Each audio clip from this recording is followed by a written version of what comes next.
Hello guys, ಎಲ್ಲರಿಗೂ ಸ್ವಾಗತ Kaushik update YouTube ಚಾನಲ್ಗೆ. ಸೆಕೆಂಡ್ ಪಿ ಯು ಸಿ ವಿದ್ಯಾರ್ಥಿಗಳು ಯಾರೆಲ್ಲ ಎಕ್ಸಾಮ್ 2ನ ಬರೀತಿದ್ರ ಅವ್ರಿಗೆ ಬಂದ್ಬಿಟ್ಟು ಗ್ರೇಸ್ ಮಾರ್ಕ್ಸ್ ಇರುತ್ತೆ ಇಲ್ವಾ ಅಂತ ತುಂಬ ಜನ ವಿದ್ಯಾರ್ಥಿಗಳು ಕೇಳ್ತಿದ್ದಾರೆ. ಮತ್ತು ಕೆಲವು ವಿದ್ಯಾರ್ಥಿಗಳು ನಮಗೆ ಡೌಟ್ಸ್ ಇದೆ ಬ್ರೋ ಅಂತ ತುಂಬ ಜನ ವಿದ್ಯಾರ್ಥಿಗಳು ಕೇಳ್ತಿದ್ರ. ಈ ಒಂದು ವಿಡಿಯೋದಲ್ಲಿ ಎಲ್ಲ ಕ್ಲಿಯರ್ ಮಾಡ್ತೀನಿ. ಚಾನಲ್ನ ಏನು ಸಬ್ಸ್ಕ್ರೈಬ್ ಮಾಡಿಲ್ಲ ಅಂದರೆ ಸಬ್ಸ್ಕ್ರೈಬ್ ಮಾಡ್ಕೊಳ್ಳಿ, ವಿಡಿಯೋಗೊಂದು ಲೈಕ್ನ ಮಾಡ್ಕೊಳ್ಳಿ. ಬನ್ನಿ ವಿಡಿಯೋನ ಶುರು ಮಾಡೋಣ. ನಿಮ್ಮ ಫ್ರೆಂಡ್ಸ್ಗೂ ಕೂಡ ವಿಡಿಯೋನ ಶೇರ್ ಮಾಡಿ, ಅವ್ರಿಗೂ ಕೂಡ ತುಂಬ ಯೂಸ್ ಆಗುತ್ತೆ. ಮತ್ತು ವಿಡಿಯೋ ಎಲ್ಲೂ ಕೂಡ ಸ್ಕಿಪ್ ಮಾಡೋಕೆ ಹೋಗ್ಬಿಡಿ, ವಿಡಿಯೋ ಫುಲ್ ನೋಡಿ, ನಿಮಗೆ ಅರ್ಥ ಆಗುತ್ತೆ. ಸೆಕೆಂಡ್ ಪಿ ಯು ಸಿ ವಿದ್ಯಾರ್ಥಿಗಳು ಯಾರೆಲ್ಲ ಎಕ್ಸಾಮ್ 1ರಲ್ಲಿ ಬಂದ್ಬಿಟ್ಟು NC ಅಂತ ತೊಗೊಂಡಿದ್ದೀರಾ ಅವ್ರಿಗೆ ಬಂದ್ಬಿಟ್ಟು ಎಕ್ಸಾಮ್ 2ನ ಕಟ್ಟಿ ನೀವು ಬರೀತಾ ಇರ್ತೀರಾ. ನಿಮಗೆ ಗ್ರೇಸ್ ಮಾರ್ಕ್ಸ್ ಕೊಡ್ತಾರೆ ಇಲ್ವ ಅಂತ ತುಂಬ ಜನ ವಿದ್ಯಾರ್ಥಿಗಳು ಡೌಟಲ್ಲಿ ಇರ್ತಾರೆ. ಈಗ ಗ್ರೇಸ್ ಮಾರ್ಕ್ಸ್ ನಿಮಗೆ ಯಾವ ಒಂದು ಟೈಮಲ್ಲಿ ಗ್ರೇಸ್ ಮಾರ್ಕ್ಸ್ ಅನ್ನೋದು ಕೊಡ್ತಾರೆ ಅಂತ ಇಲ್ಲಿ ಹೇಳ್ತೀನಿ ನೋಡಿ. ಗ್ರೇಸ್ ಮಾರ್ಕ್ಸ್ ಬಂದ್ಬಿಟ್ಟು ನಿಮಗೆ 5 ಮಾರ್ಕ್ಸ್ ಇರುತ್ತೆ. ಇಲ್ಲಿ ಹೇಳ್ತೀನಿ ನೋಡಿ, ಗ್ರೇಸ್ ಮಾರ್ಕ್ಸ್ ಬಂದ್ಬಿಟ್ಟು ನಿಮಗೆ ಟೋಟಲ್ ಬಂದ್ಬಿಟ್ಟು 6 ಸಬ್ಜೆಕ್ಟು ಸೇರಿ ನಿಮಗೆ 5 ಮಾರ್ಕ್ಸ್ ಬಂದ್ಬಿಟ್ಟು ನಿಮಗೆ ಗ್ರೇಸ್ ಮಾರ್ಕ್ಸ್ ಅನ್ನೋದು ಇರುತ್ತೆ. ಯಾರು ಸೆಕೆಂಡ್ ಪಿ ಯು ಸಿ ವಿದ್ಯಾರ್ಥಿಗಳಿಗೆ 5 ಮಾರ್ಕ್ಸ್ ಬಂದ್ಬಿಟ್ಟು ನಿಮಗೆ ಗ್ರೇಸ್ ಮಾರ್ಕ್ಸ್ ಅನ್ನೋದು ಇರುತ್ತೆ, 6 ಸಬ್ಜೆಕ್ಟು ಸೇರಿಸಿ. ನಿಮಗೆ ಈಗ ಒಂದು ಎಕ್ಸಾಂಪಲ್ ಕೊಡ್ತೀನಿ ನೋಡಿ, ನಿಮ್ಗೆ ಅರ್ಥ ಆಗಲಿಲ್ಲ ಅಂದರೆ 5 ಮಾರ್ಕ್ಸ್ ಬಂದ್ಬಿಟ್ಟು ನಿಮಗೆ ಗ್ರೇಸ್ ಮಾರ್ಕ್ಸ್ ಒಂದು ಇರುತ್ತೆ. ಎಕ್ಸಾಮ್ 1ರಲ್ಲಿ ಬಂದ್ಬಿಟ್ಟು ನೀವು 4 ಸಬ್ಜೆಕ್ಟಲ್ಲಿ ಬಂದ್ಬಿಟ್ಟು ನೀವು ಫೇಲ್ ಆಗಿರ್ತೀರ, ಅಂದರೆ NC ಅಂತ ತೊಗೊಂಡಿರ್ತೀರ. 4 ಸಬ್ಜೆಕ್ಟಲ್ಲಿ NC ಅಂತ ತೊಗೊಂಡಿರ್ತೀರ, ಎಕ್ಸಾಮ್ 2 ಕಟ್ಟಿ ಬರೀತಾ ಇರ್ತೀರ. ಒಂದು ಸಬ್ಜೆಕ್ಟಲ್ಲಿ ಬಂದ್ಬಿಟ್ಟು ನಿಮಗೆ ಈಗ ಹೇಳ್ದಂಗೆ ನಿಮಗೆ 4 ಸಬ್ಜೆಕ್ಟ್ ಏನು ಫೇಲ್ ಆಗಿರ್ತೀರ, ಒಂದು ಸಬ್ಜೆಕ್ಟಲ್ಲಿ ಬಂದ್ಬಿಟ್ಟು ನೀವು ಪಾಸ್ ಆಗಿರ್ತೀರ ಅಂದ್ಕೊಳ್ಳಿ. ಇನ್ನೊಂದು 3 ಸಬ್ಜೆಕ್ಟು ಪಾಸ್ ಆಗ್ತಾ ಇರ್ತೀರ, ಅವಾಗ ಬಂದ್ಬಿಟ್ಟು ಸ್ವಲ್ಪ ಗ್ರೇಸ್ ಮಾರ್ಕ್ಸ್ ಅನ್ನೋದು ಕೊಡ್ತಾರೆ. ಈಗ ಒಂದು ಕನ್ನಡನೇ ತಗೊಳ್ಳಿ, ಒಂದು ಕನ್ನಡ, ಒಂದು ಇಂಗ್ಲೀಷು, ಇನ್ನೊಂದು ಅಕೌಂಟೆನ್ಸಿ ತಗೊಳ್ಳಿ. ಒಂದು ಸಬ್ಜೆಕ್ಟ್ ಆಗಲೇ ಪಾಸ್ ಆಗಿರ್ತಾರೆ, ಗ್ರೇಸ್ ಮಾರ್ಕ್ಸ್ ಬಂದ್ಬಿಟ್ಟು 5 ಇರುತ್ತೆ. ಕನ್ನಡದಲ್ಲಿ ಬಂದ್ಬಿಟ್ಟು ನಿಮಗೆ 22 ಬಂದಿರುತ್ತೆ, ಇದರಲ್ಲಿ ಬಂದ್ಬಿಟ್ಟು 23 ಬಂದಿರುತ್ತೆ. ಮಾಮೂಲಿ ಅಕೌಂಟೆನ್ಸಿಲಿ ಬಂದ್ಬಿಟ್ಟು ನಿಮಗೆ 22 ಬಂದಿರುತ್ತೆ. ಈಗ ಗ್ರೇಸ್ ಮಾರ್ಕ್ಸ್ ಎಷ್ಟು 5 ಅಲ್ವಾ, 22 ಪ್ಲಸ್ಸು 2 ಹಾಕೊಳ್ಳಿ, ಇದಕ್ಕೆ ಬಂದ್ಬಿಟ್ಟು 2 ಹಾಕೊಳ್ಳಿ, 24 ಆಗುತ್ತೆ. ಕನ್ನಡ ಸಬ್ಜೆಕ್ಟಲ್ಲೂ ಬಂದು ನೀವು ಪಾಸ್ ಆಗ್ತೀರಾ. ಇದರಲ್ಲಿ ಬಂದ್ಬಿಟ್ಟು ಇಂಗ್ಲೀಷಲ್ಲಿ ಬಂದ್ಬಿಟ್ಟು 23ನ ತೆಗ್ದಿರ್ತೀರ, ಪ್ಲಸ್ಸು 1 ಆ್ಯಡ್ ಆಗುತ್ತೆ, 24 ಆಗುತ್ತೆ. ಇಂಗ್ಲೀಷಲ್ಲೂ ನೀವು ಪಾಸ್ ಆಗ್ತೀರಾ. ಇದರಲ್ಲಿ ಬಂದ್ಬಿಟ್ಟು ಅಕೌಂಟೆನ್ಸಿಲಿ ಬಂದ್ಬಿಟ್ಟು 22ನ ತೆಗ್ದಿರ್ತೀರ, ಇನ್ನೊಂದು ಪಾಸ್ ಆಗಬೇಕು ಅಂತೀರಾ.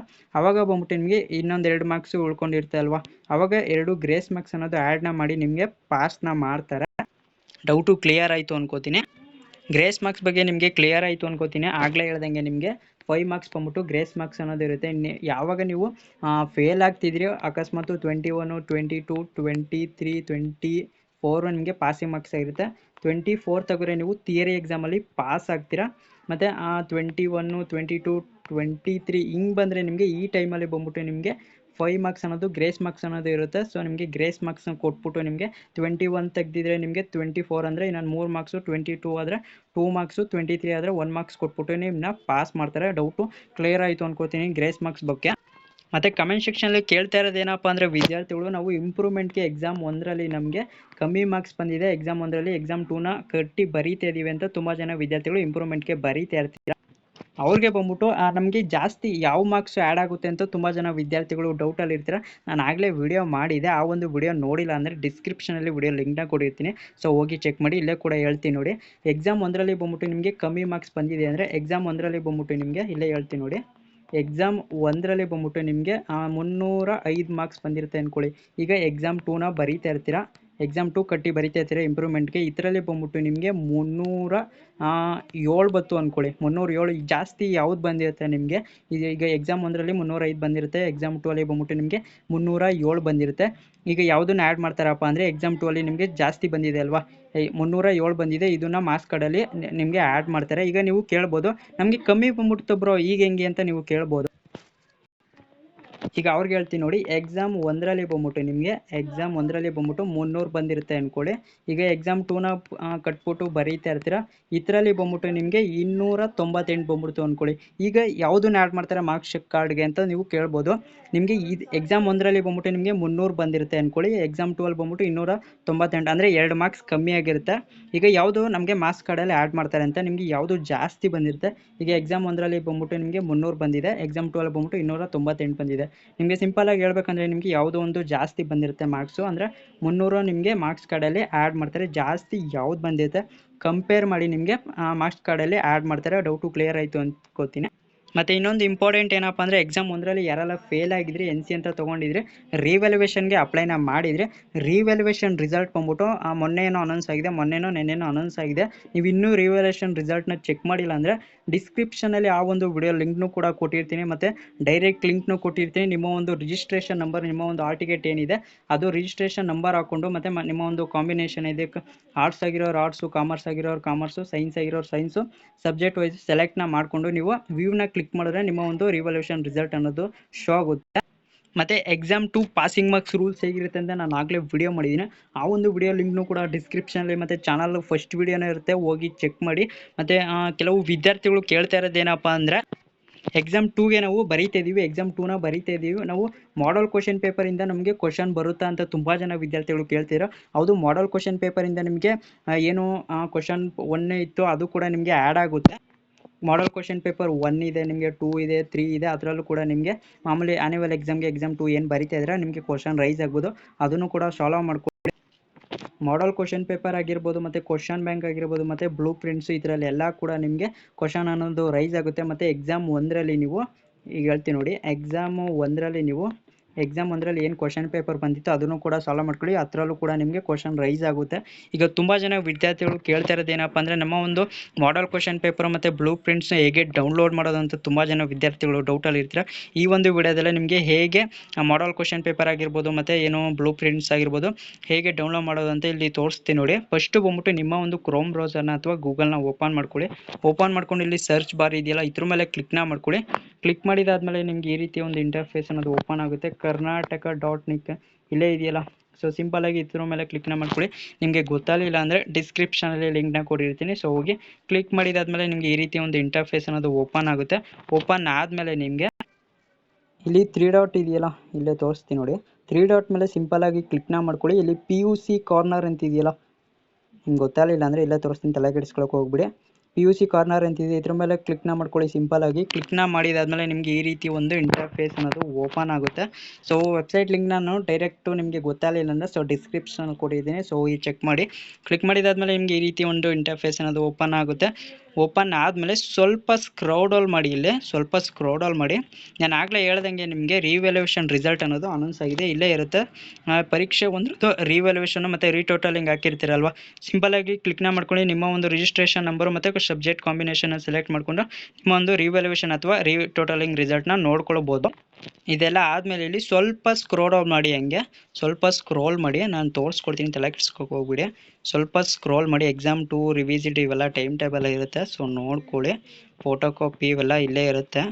ಸ್ವಲ್ಪ ಹಂಗೆ ಸ್ಕ್ರೋಲ್ ಮಾಡಿ, ಇದೆಲ್ಲ ಸ್ವಲ್ಪ ಹಂಗೆ ಸ್ಕ್ರೋಲ್ ಮಾಡಿ. ಎಸ್, ಇಲ್ಲಿ ನೋಡ್ಬೋದು ನೀವು, ಇಲ್ಲಿ 2025-26 second PUC final exam subject wise blue print ಇದೆ. ಬ್ಲೂ ಪ್ರಿಂಟು ನೋಡ್ಬೋದು ನೀವು ಇಲ್ಲಿ. ಸೆಕೆಂಡ್ PUC ಎಕ್ಸಾಮ್ 2ಗೆ ನೀವು ಪ್ರಿಪ್ರೇಷನ್ನ ಮಾಡ್ತಾ ಇದ್ರೆ ಸಬ್ಜೆಕ್ಟ್ ವೈಸ್ ಬಂದ್ಬಿಟ್ಟು ನಿಮಗೆ ಬ್ಲೂ ಪ್ರಿಂಟ್ ಇಲ್ಲೇ ಇದೆ. ಸಿಂಪಲಾಗಿ ಇದ್ರ ಮೇಲೆ ಕ್ಲಿಕ್ನ ಮಾಡ್ಕೊಳ್ಳಿ. ನಾನು ಕ್ಲಿಕ್ ಮಾಡ್ತೀನಿ ನೋಡಿ. ಸಿಂಪಲಾಗಿ ಇದ್ರ ಮೇಲೆ ಕ್ಲಿಕ್ನ ಮಾಡ್ಕೊಳ್ಳಿ. ಕ್ಲಿಕ್ ಮಾಡಿದಾದ್ಮೇಲೆ ನಿಮ್ಗೆ ಈ ರೀತಿ ಒಂದು ಇಂಟರ್ಫೇಸ್ ಅನ್ನೋದು ಓಪನ್ ಆಗುತ್ತೆ. ನೀವು ಯಾವ ಸಬ್ಜೆಕ್ಟು NC ಅಂತ ತೊಗೊಂಡಿದ್ದೀರಾ ಇಲ್ಲ ಇಂಪ್ರೂವ್ಮೆಂಟ್ಗೆ ಬರೀತಾ ಇದ್ರೆ ಆ ಒಂದು ಸಬ್ಜೆಕ್ಟ್ನ ಸೆಲೆಕ್ಟ್ ಮಾಡ್ಕೊಳ್ಳಿ. ಉದಾಹರಣೆ ಕನ್ನಡ ಆಗಿದ್ರೆ ಕನ್ನಡ ಇಲ್ಲಿ ಡೌನ್ಲೋಡ್ ಇದೆಯಲ್ಲ, ಸಿಂಪಲಾಗಿ ಇದ್ರ ಮೇಲೆ ಕ್ಲಿಕ್ನ ಮಾಡ್ಕೊಂಡು ಡೌನ್ಲೋಡ್ ಮಾಡ್ಕೊಂಡು ನೀವು ನೋಡ್ಕೊಳ್ಬೋದು ಬ್ಲೂ ಪ್ರಿಂಟ್ಸ್ನ. ನಿಮಗೆ ಹಂಗೂ ಗೊತ್ತಾಗಲಿಲ್ಲ ಅಂದರೆ ನಾನು ಡೌನ್ಲೋಡ್ ಮಾಡಿ ತಿಳಿಸ್ಕೊಡ್ತೀನಿ. ನೋಡ್ಬೋದು ಇಂಗ್ಲೀಷ್ ಸಬ್ಜೆಕ್ಟು ನೋಡ್ಕೊಳ್ಳಿ. ಇಂಗ್ಲೀಷ್ ಸಬ್ಜೆಕ್ಟು ಇಲ್ಲಿ ಡೌನ್ಲೋಡ್ ಆಗುತ್ತೆ. ಇಲ್ಲಿ ಓಪನ್ ಅಂತ ಇದೆಯಲ್ಲ, ಸಿಂಪಲಾಗಿ ಇದ್ರ ಮೇಲೆ ಕ್ಲಿಕ್ನ ಮಾಡ್ಕೊಳ್ಳಿ. ಕ್ಲಿಕ್ ಮಾಡಿದಾದ್ಮೇಲೆ ನಿಮಗೆ ಈ ರೀತಿ ಒಂದು ಇಂಟರ್ಫೇಸ್ ಅನ್ನೋದು ಓಪನ್ ಆಗುತ್ತೆ. ಇಲ್ಲಿ ನೋಡ್ಬೋದು ನೀವು, ಇಲ್ಲಿ ಇಂಗ್ಲೀಷ್ ಬ್ಲೂ ಪ್ರಿಂಟ್ಸ್ ಇಲ್ಲೇ ಇದೆ, ನೋಡ್ಕೊಳ್ಳಿ. ಯಾವ ಒಂದು ರೋಮನ್ ಆ್ಯಂಡ್ ಜೂಲಿಯಟ್ ಇದೆ ಸಬ್ಜೆಕ್ಟ್ ವೈಸ್ ಇದೆ ನಿಮಗೆ. ಹೀಗೆ ಕ್ಲಿಕ್ ಮಾಡಿ ನೀವು ಡೌನ್ಲೋಡ್ ಮಾಡ್ಕೊಂಡು ನೋಡ್ಕೊಳ್ಬೋದು ಬ್ಲೂ ಪ್ರಿಂಟ್ಸ್. ಈಗ ಮಾಡಲ್ ಕ್ವಶನ್ ಪೇಪರ್ ಹೇಗೆ ಡೌನ್ಲೋಡ್ ಮಾಡ್ಕೊಳ್ಳೋದು ಅಂತ ತಿಳಿಸ್ಕೊಡ್ತೀನಿ ನೋಡಿ. ಸ್ವಲ್ಪ ಹಂಗೆ ಬ್ಯಾಕ್ ಬನ್ನಿ, ಅದೇ ಪೇಜಿಗೆ ಬನ್ನಿ. ಇಲ್ಲಿ ನೋಡ್ಬೋದು ನಾವೀಗ ಅದೇ ಪೇಜಲ್ಲಿ ಬಂದಿದ್ದೀನಿ. ಸ್ವಲ್ಪ ಹಂಗೆ ಸ್ಕ್ರೋಲ್ ಮಾಡಿ. ಇಲ್ಲಿ ನೋಡ್ಬೋದು ನೀವು, ಇಲ್ಲಿ ಇದೇನಿದು ಸಾಲೆ 2025-26ನೇ ಸಾಲಿನ ಪ್ರಶ್ನೆ ಪತ್ರಿಕೆ ಅಂತಿದೆ. ನೀವೇನು ಕೇಳ್ತಾ ಇದ್ರಲ್ಲ ಮಾಡಲ್ ಕ್ವಶನ್ ಪೇಪರು ಬೇಕು ಅಂತ, ಮಾಡಲ್ ಕ್ವಶನ್ ಪೇಪರ್ ಇಲ್ಲೇ ಇದೆ, ಸಬ್ಜೆಕ್ಟ್ ವೈಸ್ ಇರುತ್ತೆ. ಸೊ ನೀವು ಡೌನ್ಲೋಡ್ ಮಾಡ್ಕೊಳ್ಬೋದು. ಸಿಂಪಲಾಗಿ ಇದ್ರ ಮೇಲೆ ಕ್ಲಿಕ್ನ ಮಾಡ್ಕೊಳ್ಳಿ. ಕ್ಲಿಕ್ ಮಾಡಿದಾದ್ಮೇಲೆ ನಿಮ್ಗೆ ಈ ರೀತಿ ಒಂದು ಇಂಟರ್ಫೇಸ್ ಅನ್ನೋದು ಓಪನ್ ಆಗುತ್ತೆ. ಮಾಡಲ್ ಕ್ವಶನ್ ಪೇಪರು ಒಂದಾಗಿರ್ಬೋದು, ಎರಡಾಗಿರ್ಬೋದು, 3 ಬಿಟ್ಟಿದ್ದಾರೆ. ಈಗ ಸದ್ಯಕ್ಕೆ ನೀವು ಮಾಡಲ್ ಕ್ವಶನ್ ಪೇಪರ್ನ ಓದ್ಕೊಂಡು ಕ್ವಶನ್ ಕೂಡ ರೈಸ್ ಆಗುತ್ತೆ. ಸೊ ನೋಡಿಕೊಂಡು ಸಾಲ್ವ್ ಮಾಡ್ಕೊಳ್ಳಿ. ಯಾರೆಲ್ಲ NC ಅಂತ ತೊಗೊಂಡಿದ್ರೆ ಇಂಪ್ರೂವ್ಮೆಂಟ್ಗೆ ಎಕ್ಸಾಮ್ನ ಬರೀತಿದ್ರೆ ಅವರು ಸಾಲ್ವ್ ಮಾಡ್ಕೊಳ್ಳಿ. ನಿಮಗೆ ಕನ್ನಡ ಇರುತ್ತೆ, ಇಂಗ್ಲೀಷ್ ಇರುತ್ತೆ. ಸಬ್ಜೆಕ್ಟ್ ವೈಸು ನೀವು ಯಾರು NC ಅಂತ ತೊಗೊಂಡಿದ್ರೆ ಅದನ್ನು ನೀವು ಡೌನ್ಲೋಡ್ ಮಾಡ್ಕೊಂಡು ಮಾಡಲ್ ಕ್ವಶನ್ ಪೇಪರ್ 1 ಇದೆ, 2 ಇದೆ, 3 ಕೂಡ ಇದೆ. ಎಲ್ಲನೂ ಡೌನ್ಲೋಡ್ ಮಾಡ್ಕೊಂಡು ನೋಡ್ಕೊಳ್ಳಿ. ಸಿಂಪಲಾಗಿ ಹೇಗೆ ಡೌನ್ಲೋಡ್ ಮಾಡೋದಂದರೆ, ಸಿಂಪಲಾಗಿ ಇಲ್ಲಿ ಡೌನ್ಲೋಡ್ ಆಪ್ಷನ್ ಇದೆಯಲ್ಲ, ಈಗ ಇಂಗ್ಲೀಷಲ್ಲಿ ನೋಡಿ, ಇಂಗ್ಲೀಷ್ ಇದೆಯಲ್ಲ, ಸಿಂಪಲಾಗಿ ಇದ್ರ ಮೇಲೆ ಕ್ಲಿಕ್ನ ಮಾಡ್ಕೊಳ್ಳಿ. ನಾನು ಕ್ಲಿಕ್ ಮಾಡ್ತೀನಿ ನೋಡಿ. ಕ್ಲಿಕ್ ಮಾಡಿದಾದ್ಮೇಲೆ ನಿಮಗೆ ಈ ರೀತಿ ಒಂದು ಇಂಟರ್ಫೇಸ್ ಅನ್ನೋದು ಓಪನ್ ಆಗುತ್ತೆ. ಇಲ್ಲಿ ಓಪನ್ ಆಗ್ತಿದೆ, ನೋಡ್ಬೋದು ನೀವು ಇಲ್ಲಿ. ಸೊ ಮಾಡಲ್ ಕ್ವಶನ್ ಪೇಪರ್ ಇಲ್ಲೇ ಕೂಡ ಇರುತ್ತೆ. ಇದರಲ್ಲೂ ನಿಮಗೆ ಕ್ವಶನ್ ರೈಸ್ ಆಗೇ ಆಗುತ್ತೆ. ನೋಡಿಕೊಂಡು ಎಕ್ಸಾಮ್ ಸಾಲ್ವ್ ಮಾಡಿಕೊಂಡು ಎಕ್ಸಾಮ್ 1ಗೆ ಹೇಗೆ ಪ್ರಿಪ್ರೇಷನ್ನ ಮಾಡಿದರೆ ಎಕ್ಸಾಮ್ 2ಗೆ ಹಾಗೆ ಪ್ರಿಪ್ರೇಷನ್ನ ಸ್ಟಾರ್ಟ್ ಮಾಡಿ. ಇದು ಬಂದ್ಬಿಟ್ಟು ಇಂಗ್ಲೀಷ್ ಮಾಡಲ್ ಕ್ವಶನ್ ಪೇಪರ್ 1 ಆಗಿರುತ್ತೆ. ಹಾಗೆ ಬ್ಯಾಕ್ ಬಂದ್ಬಿಟ್ಟು ಕನ್ನಡ ಬೇಕಂದರೆ ಕನ್ನಡ ಡೌನ್ಲೋಡ್ ಮಾಡ್ಕೊಂಡು ತಮಿಳು, ತೆಲುಗು, ಯಾವ್ಯಾವ ಸಬ್ಜೆಕ್ಟ್ ಬೇಕು, ಅರಬಿಕ್ ಆಗಿ, ಹಿಸ್ಟ್ರಿ ಆಗಿರ್ಬೋದು, ಎಕನಾಮಿಕ್ಸ್ ಆಗಿರ್ಬೋದು, ಮತ್ತು ಜಿಯೋಗ್ರಫಿ ಆಗಿರ್ಬೋದು, ಬಿಸ್ನೆಸ್ ಸ್ಟಡೀಸ್ ಆಗಿರ್ಬೋದು, ಎಲ್ಲ ಕೂಡ ಇಲ್ಲೇ ಇರುತ್ತೆ. ಡೌನ್ಲೋಡ್ ಮಾಡಿಕೊಂಡು ಎಕ್ಸಾಮ್ 2ಗೆ ಮಾಮೂಲಿ ಆರಾಮಾಗಿ ಪ್ರಿಪ್ರೇಷನ್ನ ಸ್ಟಾರ್ಟ್ ಮಾಡಿ ನೀವು ಎಕ್ಸಾಮ್ನ ಬರೀಬೋದು. ಈಗ ಗೊತ್ತಾಯ್ತಲ್ಲ ಬ್ಲೂ ಪ್ರಿಂಟ್ಸು ಮತ್ತು ಮಾಡಲ್ ಕ್ವಶನ್ ಪೇಪರ್ ಹೇಗೆ ಡೌನ್ಲೋಡ್ ಮಾಡೋದಂತ. ಹಾಗೆ ಸ್ವಲ್ಪ ಸ್ಕ್ರೋಲ್ ಮಾಡಿದಾದ್ಮೇಲೆ ನಿಮಗೆ ಮಾಮೂಲಿ ಇದೆ ಪ್ರಶ್ನೆ ಕೋಟಿ ಅಂತ ಇದೆಯಲ್ಲ, ಕ್ವಶನ್ ಬ್ಯಾಂಕು ತುಂಬ ಜನ ವಿದ್ಯಾರ್ಥಿಗಳು ಕೇಳ್ತಿದ್ರ. ಕ್ವಶನ್ ಬ್ಯಾಂಕ್ನ ಸಿಂಪಲಾಗಿ ಇದ್ರ ಮೇಲೆ ಕ್ಲಿಕ್ನ ಮಾಡ್ಕೊಳ್ಳಿ. ಕ್ಲಿಕ್ ಮಾಡಿದಾದ್ಮೇಲೆ ನಿಮಗೆ ಈ ರೀತಿ ಒಂದು ಇಂಟರ್ಫೇಸ್ ಅನ್ನೋದು ಓಪನ್ ಆಗುತ್ತೆ. ಇಲ್ಲಿ ನೋಡ್ಬೋದು ನೀವು ಇಲ್ಲಿ ಕ್ವಶನ್ ಬ್ಯಾಂಕು ಎಲ್ಲ ಕೂಡ ಇಲ್ಲೇ ಇದೆ. ಕನ್ನಡ ಆಗಿರ್ಬೋದು, ತೆಲುಗು, ಸಂಕೇತ್, ಮತ್ತು ಇಂಗ್ಲೀಷು, ಅರೇಬಿಕ್ಕು, ಮಲಯಾಳಂ, ಹಿಂದಿ, ಮರಾಠಿ, ಸೊ ಎಲ್ಲ ಕೂಡ ಇಲ್ಲೇ ಇದೆ. ಸಿಂಪಲಾಗಿ ಕ್ಲಿಕ್ನ ಮಾಡಿಕೊಂಡು ನೋಡ್ಕೊಳ್ಬೋದು. ನಾನು ಈಗ ಸಿಂಪಲಾಗಿ ಕ್ಲಿಕ್ನ ಮಾಡ್ತೀನಿ ನೋಡಿ. ಇಲ್ಲಿ ಹಿಸ್ಟ್ರಿ ಇದೆಯಲ್ಲ, ಇಲ್ಲಿ ನೋಡಿ ಹಿಸ್ಟ್ರಿ ಇದೆಯಲ್ಲ, ಸಿಂಪಲಾಗಿ ಇದ್ರ ಮೇಲೆ ಕ್ಲಿಕ್ನ ಮಾಡ್ಕೊಳ್ಳಿ. ಕ್ಲಿಕ್ ಮಾಡಿದಾದ್ಮೇಲೆ ನಿಮಗೆ ಏನು ಕ್ವಶನ್ ಬ್ಯಾಂಕ್ ಇದೆ ಅದು ಓಪನ್ ಆಗುತ್ತೆ. ಓಪನ್ ಮಾಡಿಕೊಂಡು ನೀವು ಓದ್ಕೋಬೋದು. ಇದಿಷ್ಟು ಸೆಕೆಂಡ್ PUC ಈಗೇನು ಎಕ್ಸಾಮ್ 2ನ ಬರೀತಿದ್ರೆ ಗ್ರೇಸ್ ಮಾರ್ಕ್ಸ್ ಬಗ್ಗೆ ಮಾಹಿತಿ ಮತ್ತು ಬ್ಲೂ ಪ್ರಿಂಟ್ಸ್ ಹೇಗೆ ಡೌನ್ಲೋಡ್ ಮಾಡ್ಕೊಳ್ಳೋ ಅಂತ ತಿಳಿಸ್ಕೊಟ್ಟಿದ್ದೀನಿ ಅಲ್ವಾ. ಸೊ ವಿಡಿಯೋಗೊಂದು ಲೈಕ್ನ ಮಾಡ್ಕೊಳ್ಳಿ. ಚಾನಲ್ನ ಇನ್ನೂ ಸಬ್ಸ್ಕ್ರೈಬ್ ಮಾಡಿಲ್ಲ ಅಂದರೆ ಸಬ್ಸ್ಕ್ರೈಬ್ ಮಾಡ್ಕೊಳ್ಳಿ. ಮತ್ತು ತುಂಬ ಜನ ವಿದ್ಯಾರ್ಥಿಗಳು ಒಂದು ಡೌಟಲ್ಲಿ ಇರ್ತೀರ, ಎಕ್ಸಾಮ್ 2ಅಲ್ಲಿ ಬಂದ್ಬಿಟ್ಟು ನಮಗೆ ಪಾಸಿಂಗ್ ಮಾರ್ಕ್ಸ್ ರೂಲ್ಸ್ ಹೆಂಗಿರುತ್ತೆ ಅಂತ. ಸಿಂಪಲಾಗಿ ಇಲ್ಲೇ ಒಂದು ಕ್ಲಿಯರ್ನ ಮಾಡ್ತೀನಿ ನೋಡಿ. ಸಿಂಪಲಾಗಿ ನಿಮಗೆ ಪ್ರತಿ ಸಬ್ಜೆಕ್ಟಲ್ಲೂ ಬಂದ್ಬಿಟ್ಟು 33% ಬರಬೇಕು. ಅಂದರೆ ಪ್ರತಿ ಸಬ್ಜೆಕ್ಟಲ್ಲೂ ಬಂದ್ಬಿಟ್ಟು ಕಾಮರ್ಸ್ ವಿದ್ಯಾರ್ಥಿಗಳು ಮತ್ತು ಆರ್ಟ್ಸ್ ವಿದ್ಯಾರ್ಥಿಗಳು ಬಂದ್ಬಿಟ್ಟು ಥಿಯರಿ ಎಕ್ಸಾಮ್ ಬಂದ್ಬಿಟ್ಟು ನಿಮಗೆ 80 ಮಾರ್ಕ್ಸ್ಗೆ ಇರುತ್ತೆ ಅಂದ್ಕೊಳ್ಳಿ. 80 ಮಾರ್ಕ್ಸ್ಗೆ ಬಂದ್ಬಿಟ್ಟು ಪ್ರತಿ ಸಬ್ಜೆಕ್ಟಲ್ಲೂ ಬಂದ್ಬಿಟ್ಟು ನಿಮಗೆ 24 ಬಂದರೆ ನೀವು ಪಾಸ್ ಆಗ್ತೀರಾ. ಸೈನ್ಸ್ ವಿದ್ಯಾರ್ಥಿಗಳು ಬಂದ್ಬಿಟ್ಟು ಯಾರೆಲ್ಲ ಸೈನ್ಸ್ ವಿದ್ಯಾರ್ಥಿಗಳು ಇರ್ತೀರ ಅವ್ರಿಗೆ ಬಂದ್ಬಿಟ್ಟು ನಿಮಗೆ 70 ಮಾರ್ಕ್ಸ್ಗೆ ಥಿಯರಿ ಎಕ್ಸಾಮ್ ಇರುತ್ತೆ. 70ಲ್ಲಿ ಬಂದ್ಬಿಟ್ಟು ನಿಮಗೆ 21 ಬಂದರೆ ನೀವು ಪಾಸ್ ಆಗ್ತೀರಾ. ಪ್ರಾಕ್ಟಿಕಲ್ ಬಂದ್ಬಿಟ್ಟು ನಿಮಗೆ 30 ಇರುತ್ತೆ. 30ರಲ್ಲಿ ಬಂದ್ಬಿಟ್ಟು ಒಂದು 15-16 ನಿಮ್ಮ ಒಂದು ಕಾಲೇಜ್ನಲ್ಲಿ ಕೊಟ್ಟಿರ್ತಾರೆ. ಟೋಟಲು 33% ಬಂದರೆ ನೀವು ಪಾಸ್ ಆಗ್ತೀರಾ ಸೈನ್ಸ್ ವಿದ್ಯಾರ್ಥಿಗಳು. ಪ್ರೈವೇಟ್ ವಿದ್ಯಾರ್ಥಿಗಳು ಬಂದ್ಬಿಟ್ಟು ನಿಮಗೆ ಸ್ಕೇಲ್ ಅಪ್ ಆಗುತ್ತೆ. ಪಾಸಿಂಗ್ ಮಾರ್ಕ್ಸ್ ಬಂದ್ಬಿಟ್ಟು 100 ಮಾರ್ಕ್ಸ್ಗೆ ಬಂದ್ಬಿಟ್ಟು ನಿಮಗೆ ಥಿಯರಿ ಎಕ್ಸಾಮ್ ಇರುತ್ತೆ. 100 ಮಾರ್ಕ್ಸ್ಗೆ ಥಿಯರಿ ಎಕ್ಸಾಮ್ ಅಂದರೆ 28 ಬಂದರೆ ನೀವು ಪಾಸ್ ಆಗ್ತೀರಾ ಯಾರು ಪ್ರೈವೇಟ್ ಸ್ಟೂಡೆಂಟ್ಗಳು.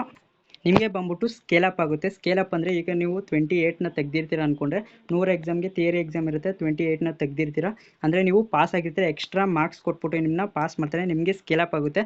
ನಿಮಗೆ ಬಂದ್ಬಿಟ್ಟು ಯಾವುದೇ ಒಂದು ಇಂಟರ್ನಲ್ ಮಾರ್ಕ್ಸ್ ಅನ್ನೋದು ಇರೋದಿಲ್ಲ, ಅದಕ್ಕೆ ನಿಮಗೆ ಸ್ಕೇಲ್ ಅಪ್ ಆಗುತ್ತೆ. ನಿಮಗೆ ಕಾಮರ್ಸು ಮತ್ತು ಆರ್ಟ್ಸ್ ವಿದ್ಯಾರ್ಥಿಗಳು ಬಂದ್ಬಿಟ್ಟು ನಿಮಗೆ ಇಂಟರ್ನಲ್ ಮಾರ್ಕ್ಸ್ ಅನ್ನೋದು ಇರುತ್ತೆ. 24 ಪ್ಲಸ್ಸು ನಿಮಗೆ ಇಂಟರ್ನಲ್ಲು 9 ಬಂದಿರೋ 33 ಆಗುತ್ತೆ. ನೀವು ಪಾಸ್ ಆಗ್ತೀರಾ ಯಾರು ಕಾಮರ್ಸು ಮತ್ತು ಆರ್ಟ್ಸ್ ವಿದ್ಯಾರ್ಥಿಗಳು. ಸೈನ್ಸ್ ವಿದ್ಯಾರ್ಥಿಗಳು ಸೇಮ್ ಇರುತ್ತೆ. ಸೈನ್ಸ್ ವಿದ್ಯಾರ್ಥಿಗಳಿಂದ ಪ್ರತಿ ಸಬ್ಜೆಕ್ಟಲ್ಲೂ ಬಂದ್ಬಿಟ್ಟು 21 ಬರಬೇಕು. 21 ಅಂದರೆ ಪ್ರಾಕ್ಟಿಕಲ್ ಒಂದು 30 ಮಾರ್ಕ್ಸ್ ಅಂದರೆ ನಿಮಗೆ ನಿಮ್ಮ ಒಂದು ಕಾಲೇಜ್ನಲ್ಲಿ 15-16 ಹಿಂಗೆ ಕೊಟ್ಟಿರ್ತಾರೆ. ಟೋಟಲು ನಿಮಗೂ ಕೂಡ 33% ಬಂದರೆ ನೀವು ಕೂಡ ಪಾಸ್ ಆಗ್ತೀರಾ ಎಕ್ಸಾಮ್ 2ಅಲ್ಲಿ ಬಂದ್ಬಿಟ್ಟು. ನಿಮಗೆ ಇಲ್ಲಿ ಅರ್ಥ ಆಗಲಿಲ್ಲ ಅಂದರೆ ನಾನು ಆಗಲೇ ಆ ಒಂದು ವಿಡಿಯೋನ ಮಾಡಿದ್ದೀನಿ. ವಿಡಿಯೋ ಲಿಂಕ್ನ ನಾನು ಡಿಸ್ಕ್ರಿಪ್ಷನಲ್ಲಿ ಕೊಟ್ಟಿರ್ತೀನಿ. ಆ ಒಂದು ವಿಡಿಯೋ ಲಿಂಕ್ನ ನೀವು ಕ್ಲಿಕ್ನ ಮಾಡಿಬಿಟ್ಟು ನೀವು ನೋಡಿಕೊಂಡೆ ನಿಮಗೆ ಫುಲ್ ಅರ್ಥ ಆಗುತ್ತೆ. ಆ ಒಂದು ವಿಡಿಯೋ ಲಿಂಕು ಚಾನಲಲ್ಲಿ ಕೂಡ ಇರುತ್ತೆ ಮತ್ತು ಡಿಸ್ಕ್ರಿಪ್ಷನಲ್ಲಿ ಕೂಡ ಕೊಟ್ಟಿರ್ತೀನಿ. ಸೊ ಹೋಗಿ ಚೆಕ್ ಮಾಡಿ. ಇದಿಷ್ಟು ಎಕ್ಸಾಮ್ 2 ಬಗ್ಗೆ ಮಾಹಿತಿ. ವಿಡಿಯೋ ಇಷ್ಟ ಆಗಿತ್ತು ಅಂದರೆ ನಿಮ್ಮ ಫ್ರೆಂಡ್ಸ್ಗೂ ಕೂಡ ಶೇರ್ ಮಾಡಿ, ಅವ್ರಿಗೂ ಕೂಡ ತುಂಬ ಹೆಲ್ಪ್ ಆಗುತ್ತೆ. ಯಾರೆಲ್ಲ ಎಕ್ಸಾಮ್ 2ನ ಬರೀತಾರೆ ಎಲ್ಲ ವಿದ್ಯಾರ್ಥಿಗಳು ಪಾಸಾಗಿ ಇಂಪ್ರೂವ್ಮೆಂಟ್ಗೆ ಯಾರೆಲ್ಲ ಬರೀತಾಯಿದ್ರೆ ಅವ್ರಿಗೂ ಕೂಡ ಆಲ್ ದ ಬೆಸ್ಟ್ ಅಂತಲೇ ಹೇಳ್ಬೋದು.